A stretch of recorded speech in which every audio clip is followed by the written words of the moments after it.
Hi, my name's not in the wedding photos. I wasn't even invited. The night before my brother's wedding, my father called, not to ask if I was coming, but to warn me not to. He said, "I've already taken $57,000 from your account, sold your house and your car. Stay away. Don't embarrass the family." And my mother? She just whispered, "Think about your brother's future." That's the night I realized I was never a son in that family, just a name on the paperwork they needed signed. But what they didn't know is that they never really owned what they sold. And I wasn't about to disappear this time. So what happens when the quiet one finally stops playing along? The coffee had gone untouched long enough to form a thin skin on top. I noticed it only because I reached for the mug out of habit and paused. The steam was gone. The house was quiet, in the way it usually was on weekday mornings. No television, no radio. Just the low hum of traffic drifting in through the front window, and the tick of the kitchen clock I'd owned since my 30s. My keys were on the counter where I always left them, wallet beside them, phone face down, silent, everything in its place.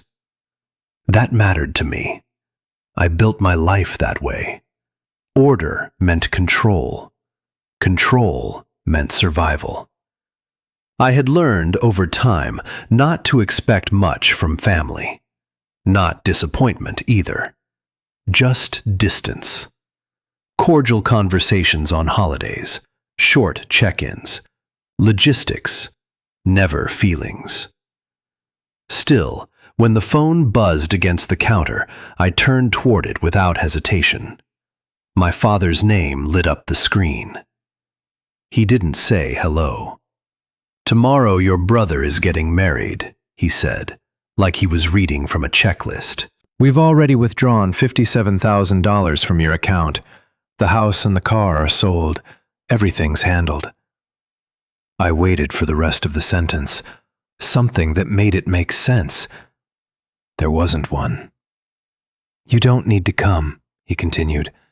"It would only embarrass the family in front of her parents." The words landed clean. No raised voice, no anger, just facts, delivered with the confidence of someone who believed the matter was closed.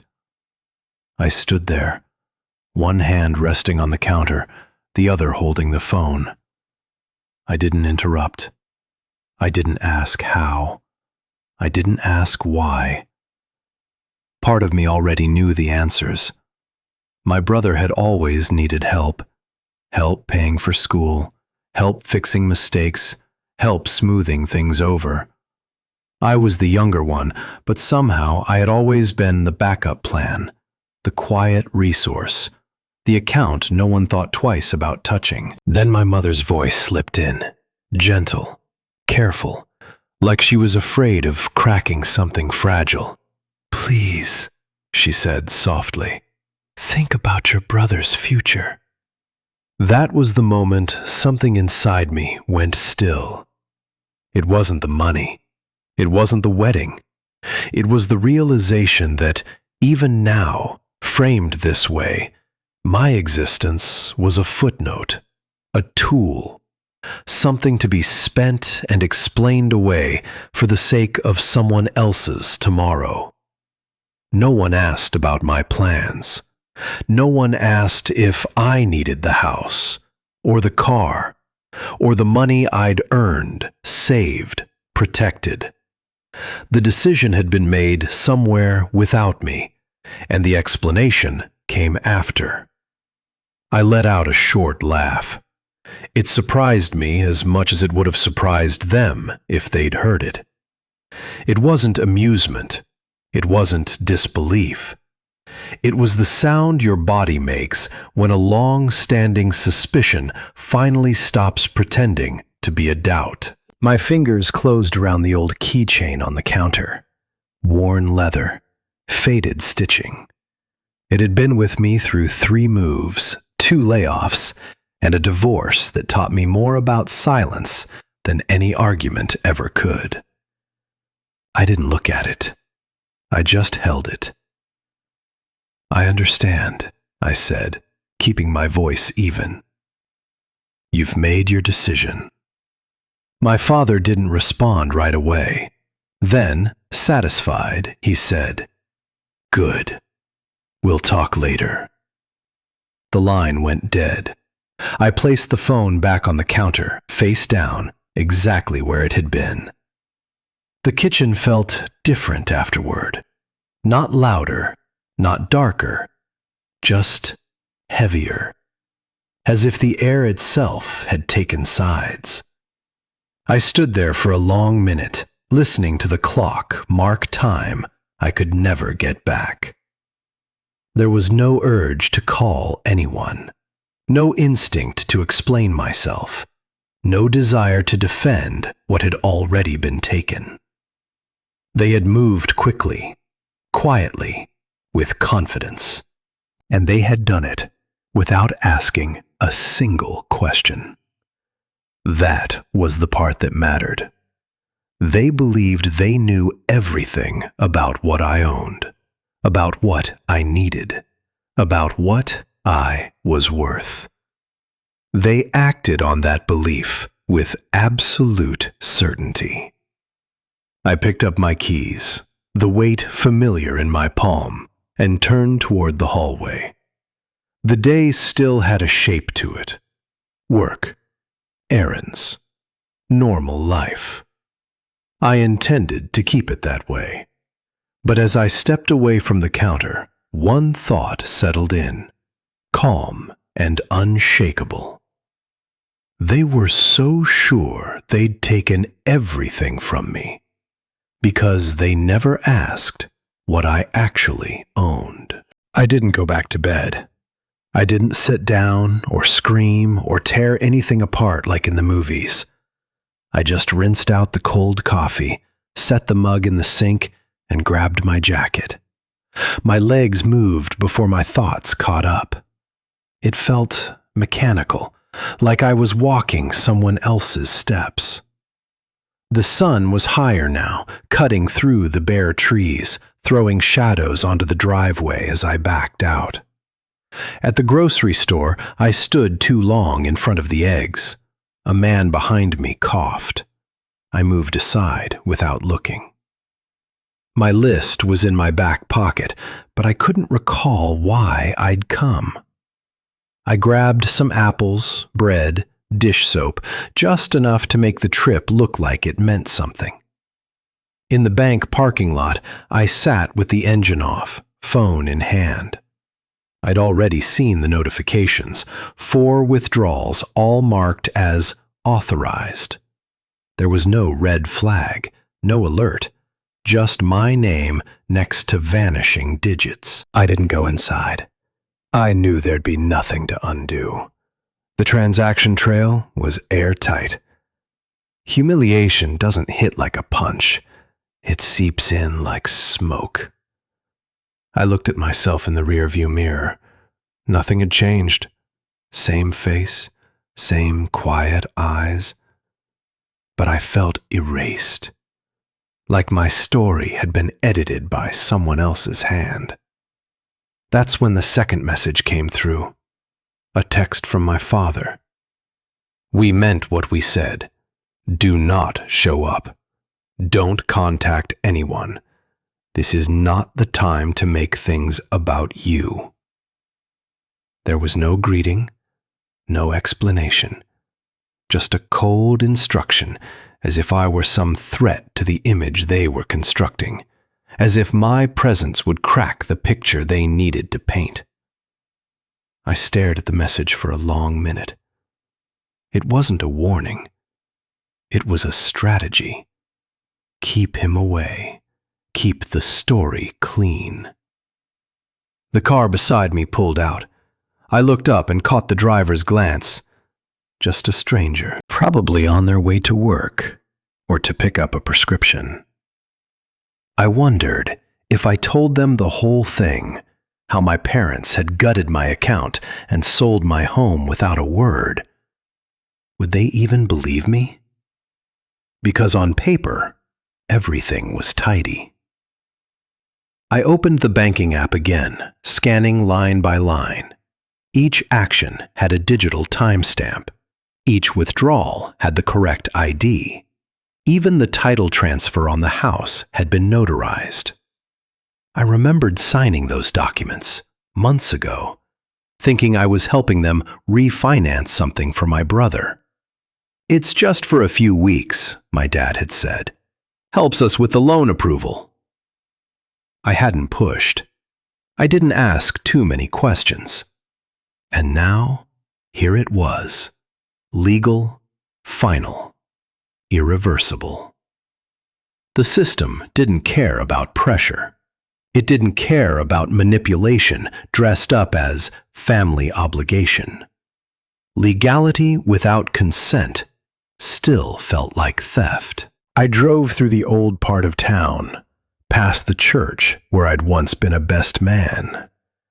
I pulled over on a quiet street and watched a couple walk their dog. Their pace was slow, easy. The dog tugged slightly, excited by a squirrel up the sidewalk. The man laughed. The woman touched his arm. No one would believe a brother could be cut out like this unless they'd lived it. And even then, they might not. They'd say, "There are always two sides." Or worse, "You must have done something."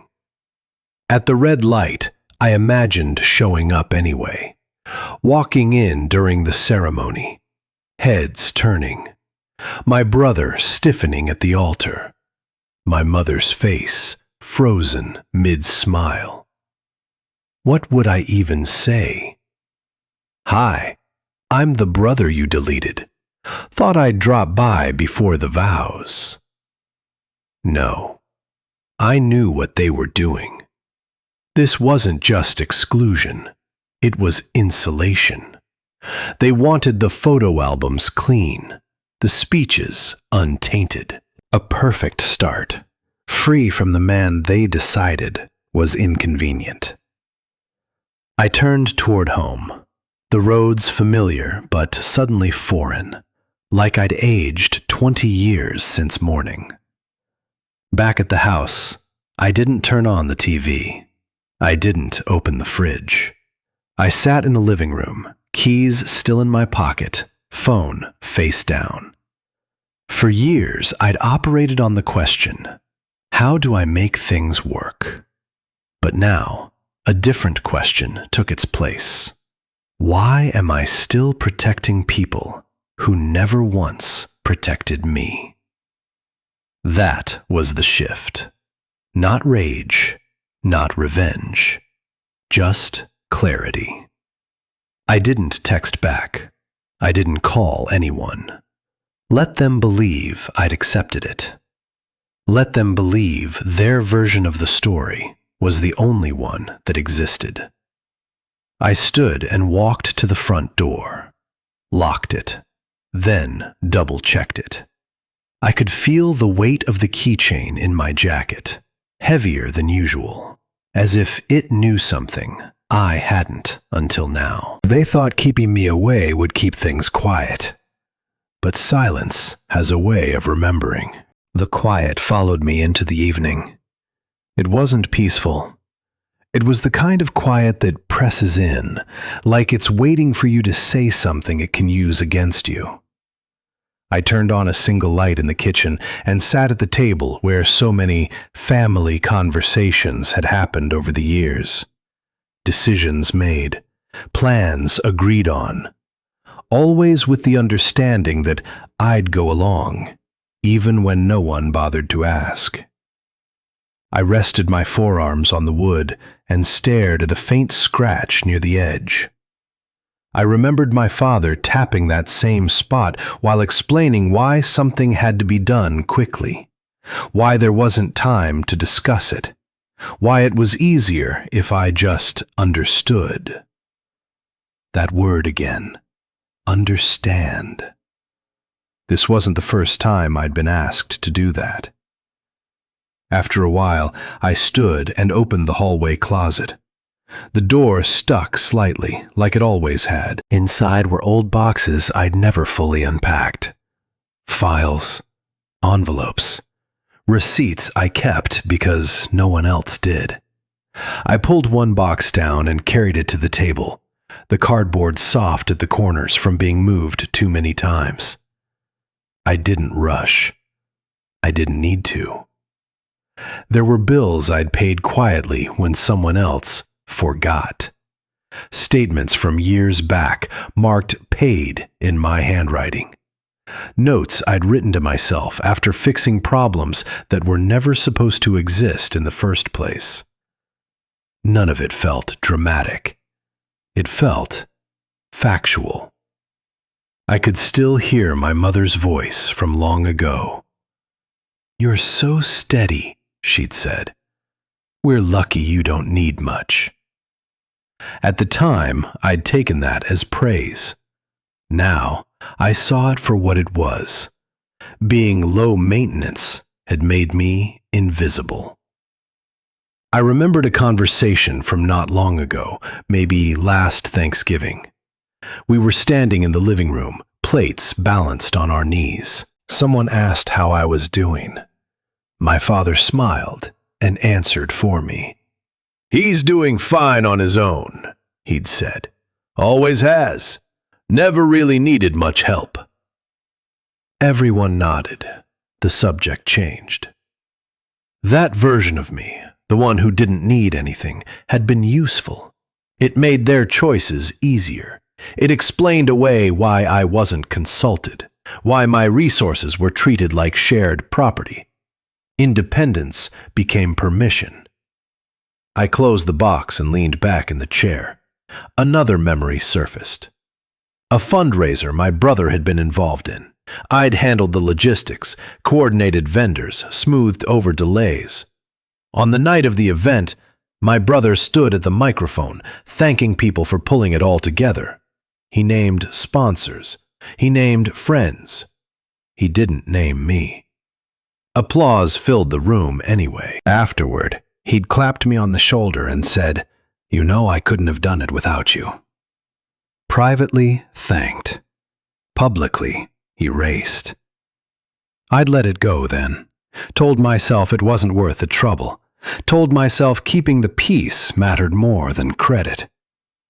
Sitting there now, the pattern was impossible to miss. This family rewarded the ones who asked loudly. It relied on the ones who stayed quiet. Endurance wasn't admired. It was exploited. That realization hurt more than the money ever could. Money could be earned again.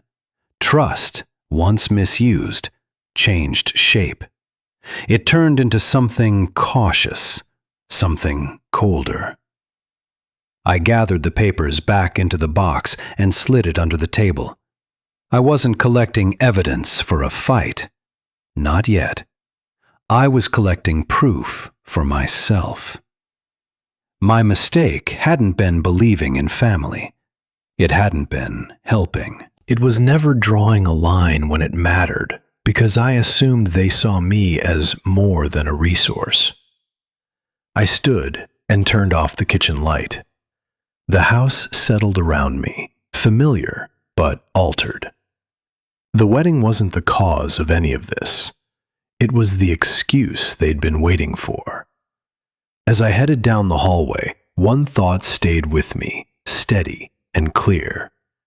I had spent years staying quiet, but silence only works until someone mistakes it for consent. By the time the sun pushed through the slats of my bedroom blinds, the decision had already settled into my bones. I didn't shower right away, didn't make coffee. I just sat there on the edge of the bed, elbows on my knees, phone resting in my palm like it might burn through skin. Today was the wedding. The day everyone else would dress up, smile for photos, toast to a future they assumed I had no part in. They were right in a way, not because I didn't want to be part of it, but because they made sure I wouldn't be. No one had sent an invitation, no schedule, no mention of time or place, not even a courtesy text pretending to be kind. They weren't just excluding me, they were erasing me. But silence had done enough damage. I pulled on jeans, grabbed my jacket, and sat behind the wheel of my car. The air inside was cold, but not enough to distract me. I dialed the number without thinking, without rehearsing. My brother picked up on the third ring. "Hey," he said, like this was just another morning. "You okay?" I wasn't surprised by the act. He always played innocent until someone else did the hard work of pointing out the mess. I didn't bother with small talk. "I'm not calling to ruin your day," I said. "I just need you to hear something." There was a pause on his end. Not long. Not guilty. Just calculating. "You're still upset." "I'm not here to argue," I said evenly. "I just want to be clear. You know what they took wasn't a gift." Silence. Then, "Dad said you'd understand." That was all he had. Not an apology, not even denial, just a quiet confirmation that he knew exactly where the money came from, and that he'd accepted it anyway. I stared straight ahead at the empty street in front of my house. Mailboxes, leafless trees, a quiet so loud it pressed in from every direction. "You knew," I said again, not as a question. "You knew and still let them pretend I was the problem." He exhaled, low. "It's my wedding day, man. Do you really want to do this now?" "I already did it," I said. "All of it. Years of it. And you're standing on top of that today in a rented tux and a smile you don't even own." He didn't respond. I didn't expect him to. I ended the call and dropped the phone on the passenger seat. For a long moment, I just sat there. The dashboard clock ticked over. 9:46 a.m. I drove for a bit, not anywhere in particular, just far enough to let my hands move while my head caught up. I passed a florist's van unloading white arrangements outside a church. Probably not their wedding, but maybe it was. Wouldn't matter. I wasn't invited. Back at home, I tossed my keys on the counter and checked my email. That's when I saw it. A photo, tagged by one of the cousins. No caption, just location data, and a string of heart emojis. The image was clean, professional. The whole family lined up in matching tones. Parents in the center, siblings flanked on either side. Everyone smiling. Except me. I wasn't there. Not even in the background. Not a mention, not a seat left empty in my honor. Just the clean crop of a world scrubbed free of what didn't match the frame. That was the moment it clicked. Not just that they'd chosen to leave me out, but that they'd planned to show the world a picture that never included me at all. This wasn't forgetfulness. This was strategy. And it worked. People would scroll by, leave comments, share congratulations. No one would ask why one son was missing. No one would care. I stood at the sink, the light above buzzing faintly. Somewhere in the back of the house, the old heater groaned to life. I didn't feel angry, not like before. What I felt now was sharper, like the difference between a bruise and a break. One you ice, the other changes how you walk forever. They knew, every one of them. My parents hadn't assumed I wouldn't come. They'd ensured it. My brother hadn't just benefited, he participated. And the rest of the family? They smiled for the camera, not out of ignorance, but convenience. You can't demand fairness from people who benefit from the unfairness. I closed my laptop and sat back down at the kitchen table. The same one where decisions were made without me. The same spot where my silence had once been mistaken for peacekeeping.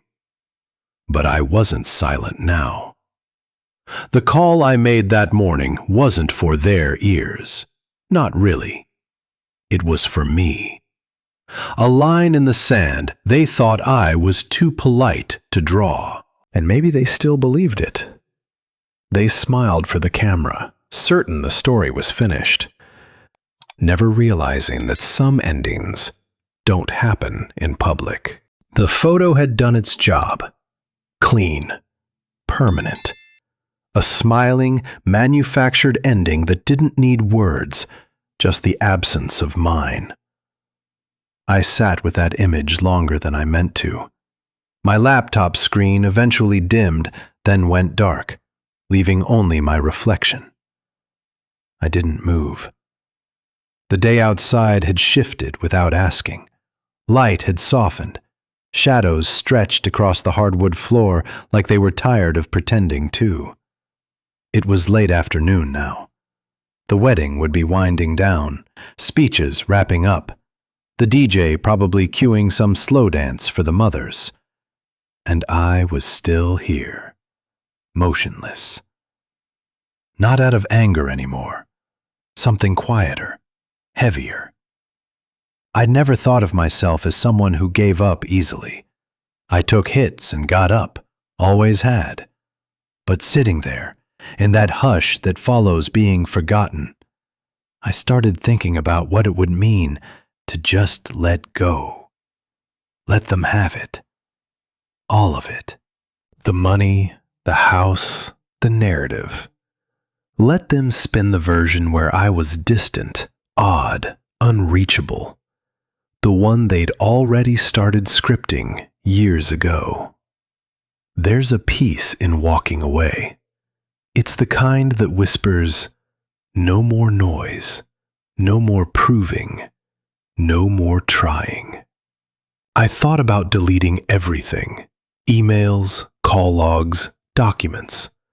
Thought about packing a bag and driving west until the tank ran dry. No forwarding address, no explanation. But then, I ran out of stillness. The doorbell rang. Just once. It was Diane from 2 houses down, holding a misdelivered envelope. She smiled, casual, unaware she'd just interrupted something pivotal. "Wrong address again," she said, handing it over. "Post office must be on autopilot today." I thanked her. We chatted about nothing for half a minute. The weather, her dog limping again. She started to leave, then paused. "Hey, mind if I ask something strange?" I nodded, expecting another comment about my overgrown hedge or trash bins left out too long. But she tilted her head and asked simply, "Why would anyone do that to you?" She didn't know everything, just pieces, snippets from the grapevine maybe. But that question, said with no agenda, no history, it cracked something open. Because for all the time I'd spent rationalizing their choices, making excuses, telling myself family is complicated, I'd never once stopped to hear it from outside. Why would anyone do that to you? It wasn't a judgment. It was disbelief. After she left, I didn't sit down again.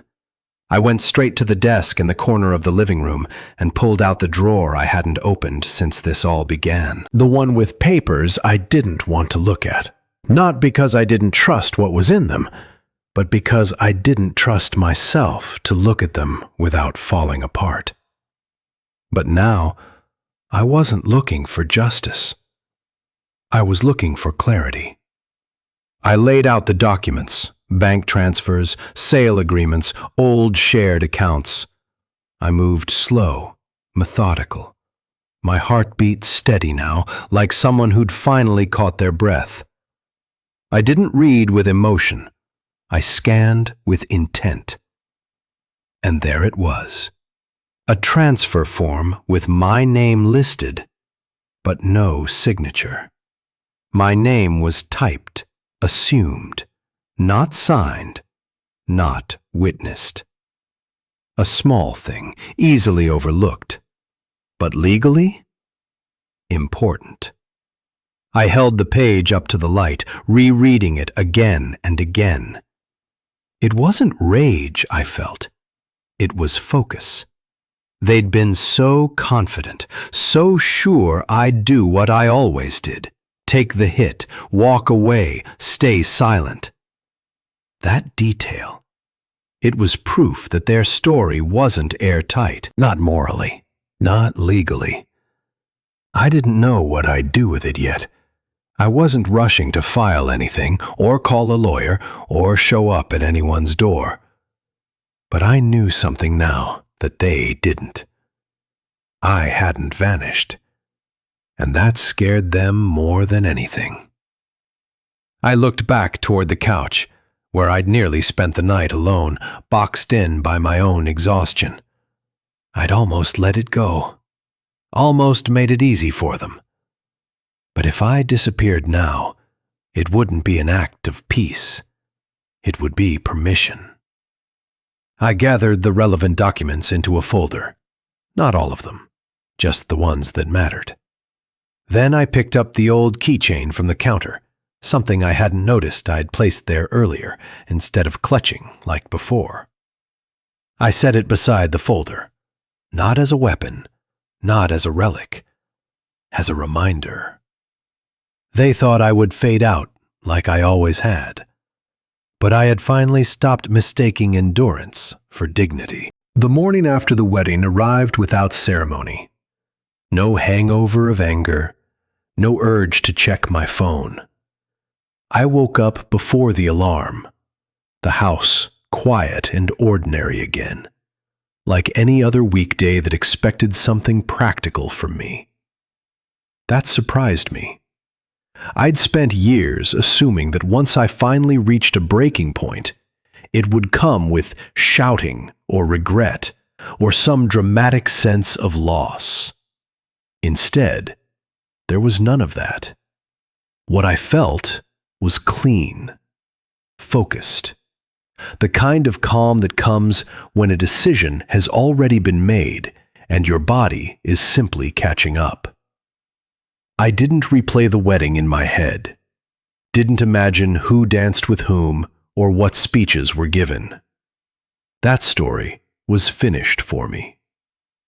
I got dressed, brewed coffee, and sat at the small desk by the window where sunlight always hit the corner of the keyboard first.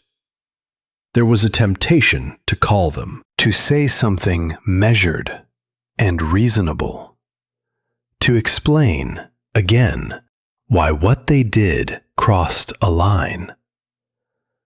But I knew better now. Explanations invite debate. Debate invites distortion. I had spent most of my life explaining myself to people who had already decided how they wanted things to end.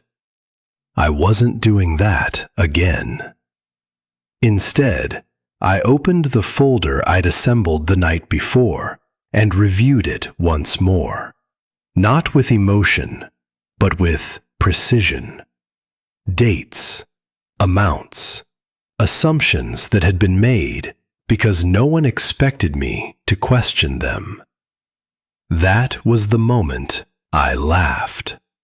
It came out of nowhere, a single short breath that startled me in the quiet room.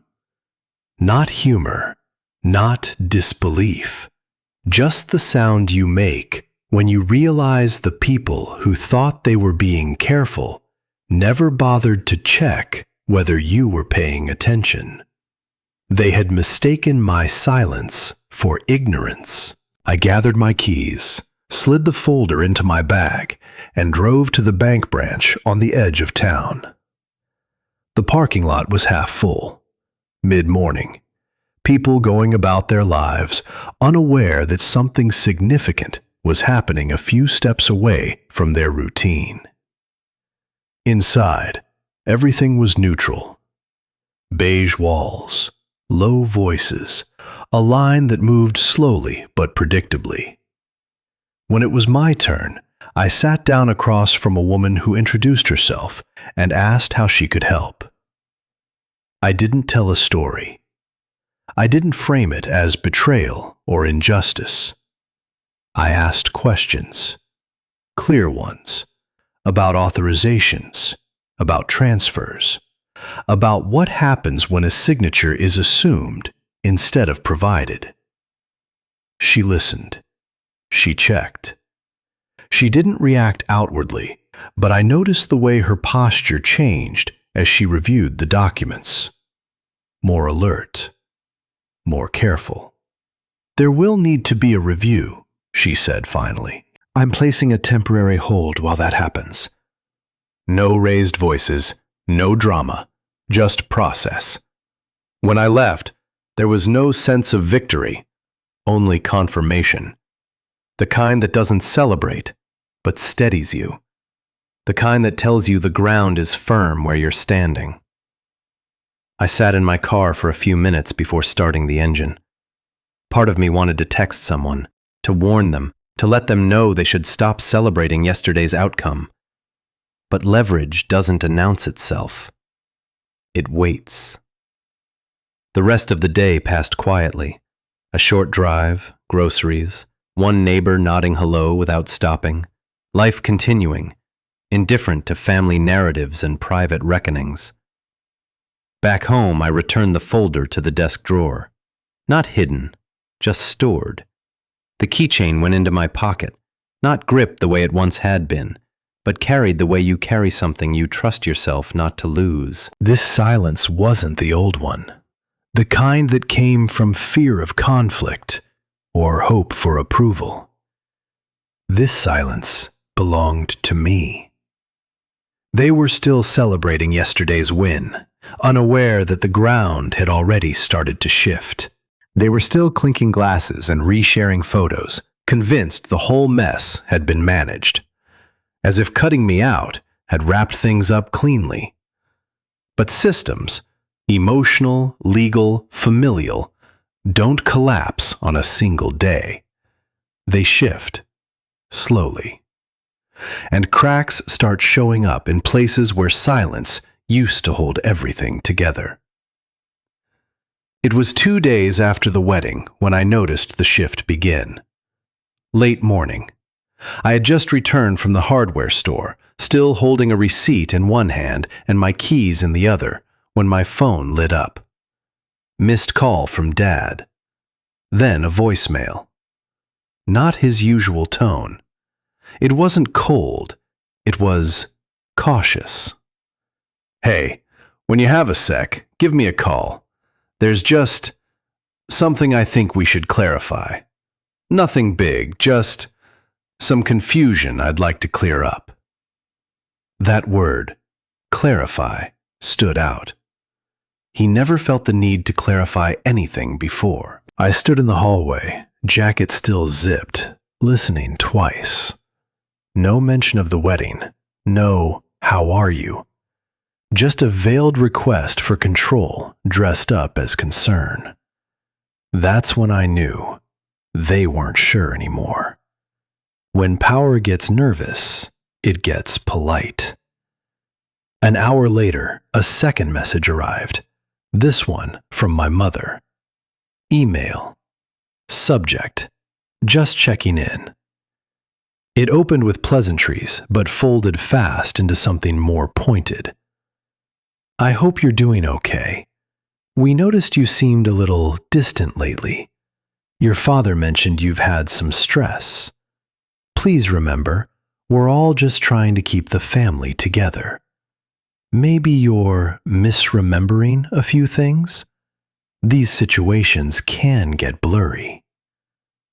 Misremembering.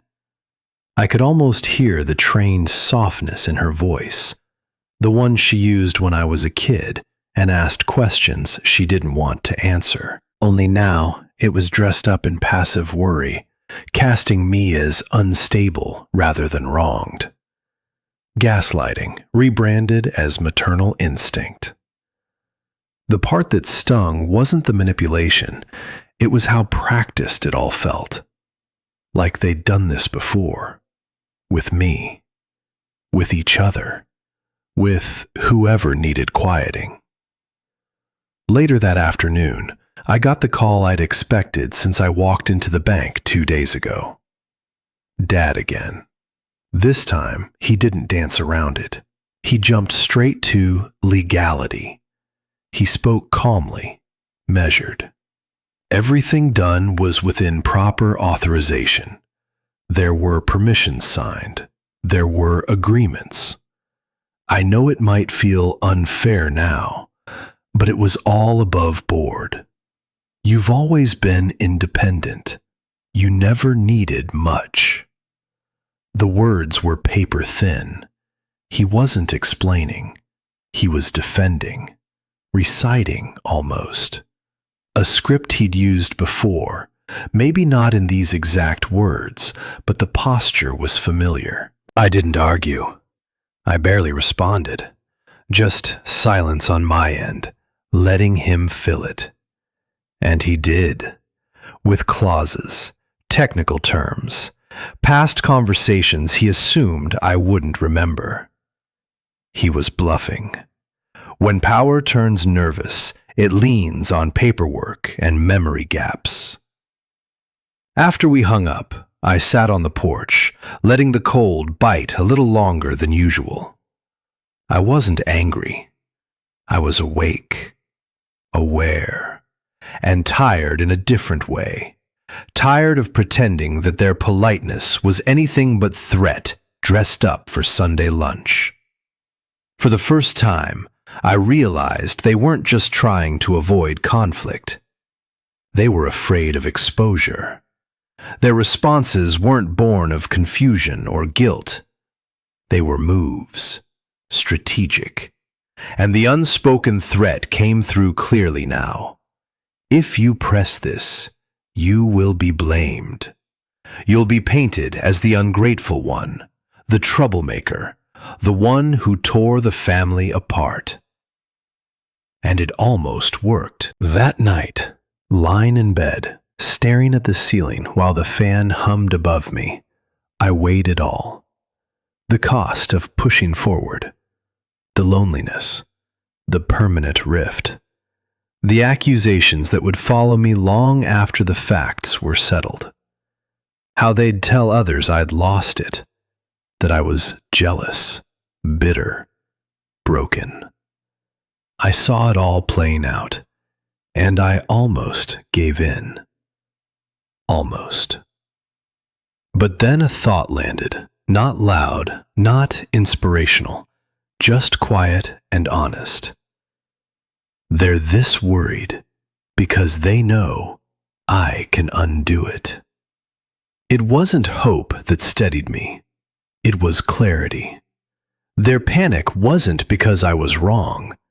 It was because, for once, I was no longer controllable. So I stopped replying to the voicemails, to the messages pretending to be concerned. I didn't offer another explanation, no emotional appeals, no dramatic confrontation. That wasn't the weapon I needed anymore. The real leverage would not come through a phone call. It was already in motion. I printed 2 letters that night, folded them, sealed them, and placed them in the folder I'd begun organizing a few days earlier. Then I turned off the lights, went upstairs, and slept. I didn't dream. They thought pressure would make me fold, but pressure only shows you what's already cracked. And by the time they realized the cracks were in their story, not mine, it was already too late. 1 week had passed since the wedding. 7 quiet days. I hadn't spoken to any of them. I hadn't needed to.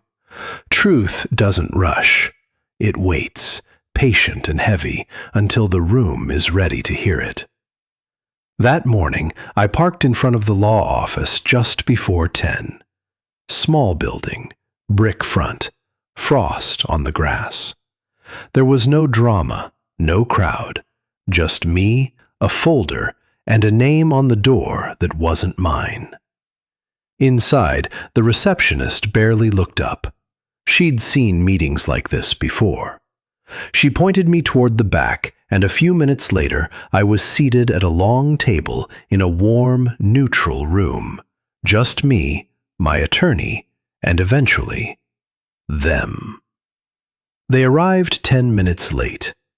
Dad walked in first, straight posture, like this was just another business meeting. Mom followed, quieter than usual, her eyes darting once toward me, then away. No one shook hands. No one spoke. We sat. The attorney opened the meeting with a calm tone and a stack of documents.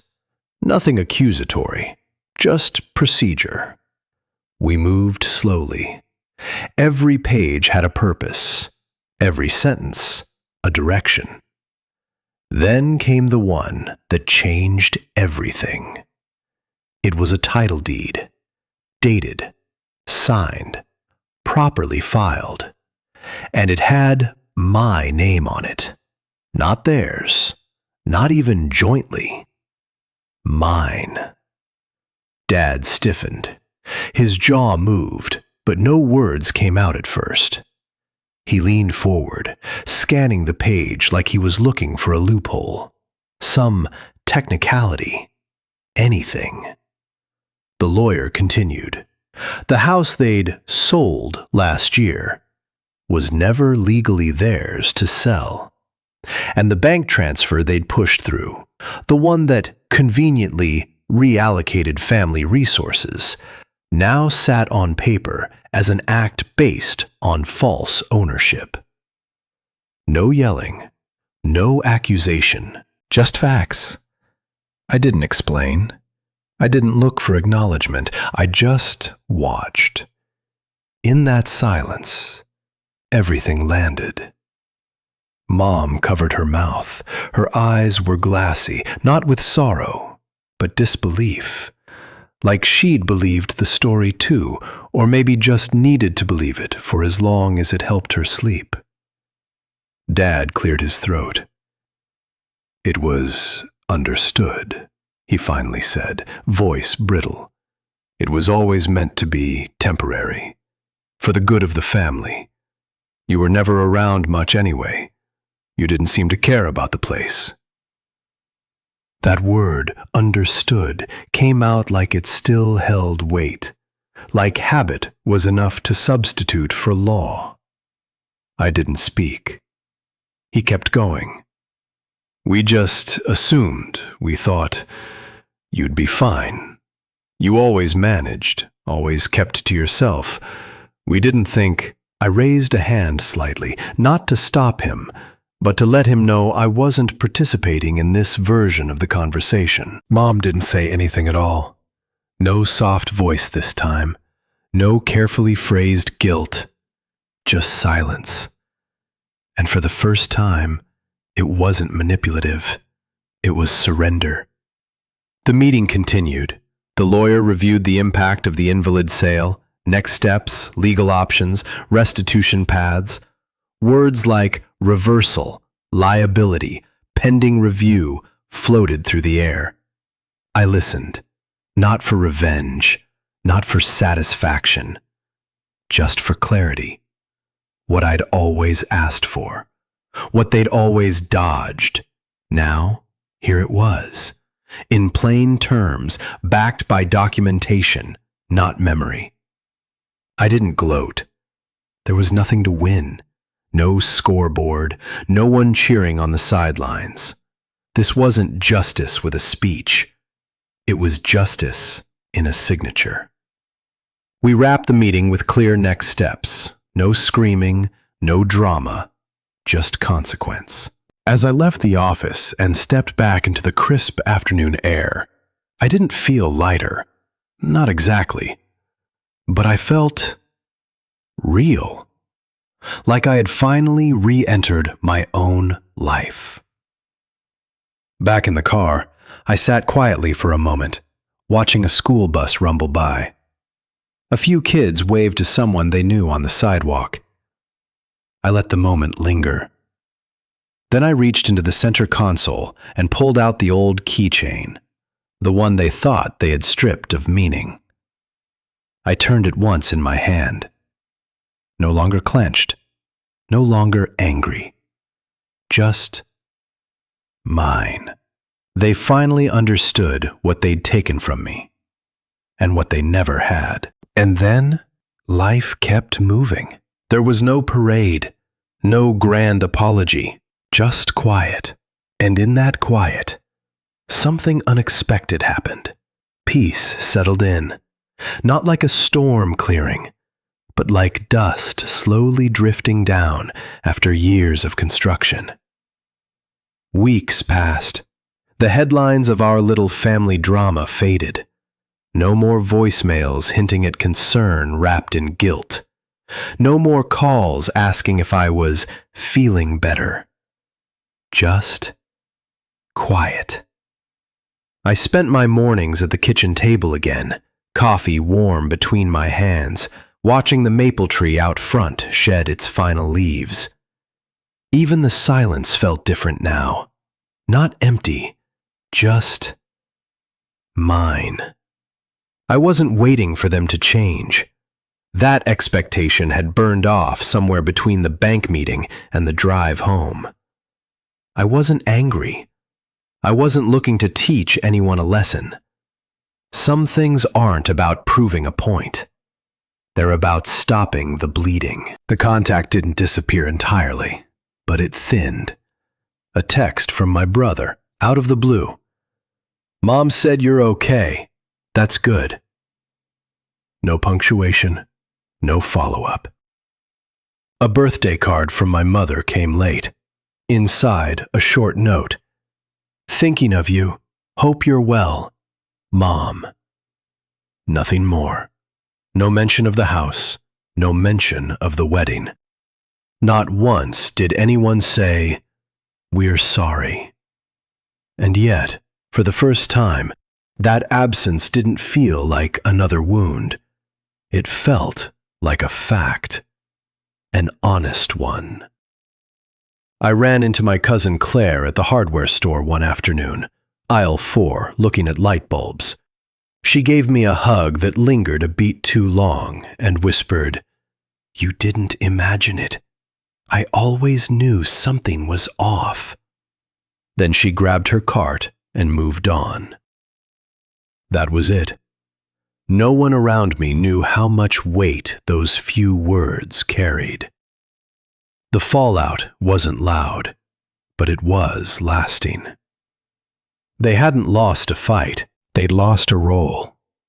The role of people who could bend truth without cost. And I'd lost the illusion that things could ever return to what they were. But what I hadn't lost, what they couldn't touch, was something quieter. Myself. One night, I drove down Wilson Avenue, a stretch of road I'd avoided for years. It passed by the old high school, the church we'd gone to growing up, and that little diner where my dad used to take me after baseball games, back when I still thought he hung the moon. I pulled in. The diner hadn't changed. Same sticky menus, same cracked red booths. The waitress didn't recognize me. I sat near the back and ordered a grilled cheese and black coffee. Halfway through, I reached into my coat pocket and felt the keychain. I hadn't meant to bring it. It was just there. The metal was cool and smooth, dulled by years. For so long, it had symbolized everything I was excluded from. Now, it was just a keychain. It didn't haunt me anymore because I didn't give it that job. I paid in cash, left a tip, and stepped outside into the quiet dark. The wind had picked up.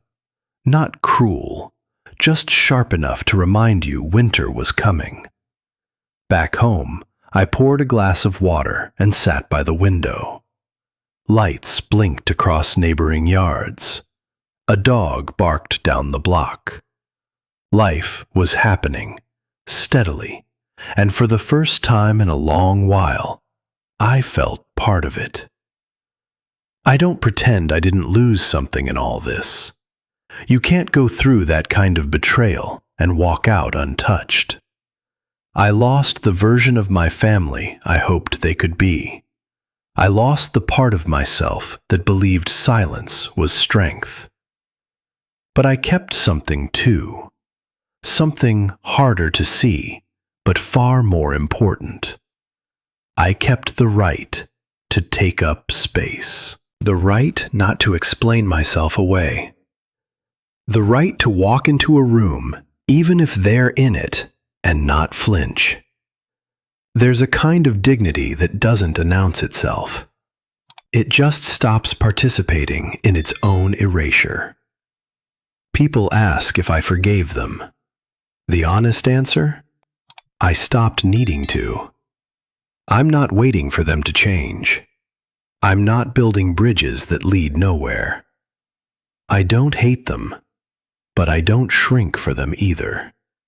Some boundaries don't come with locks or fences. They just hold. And sometimes, justice isn't about getting something back.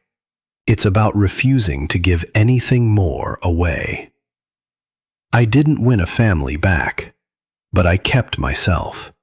And that turned out to be enough.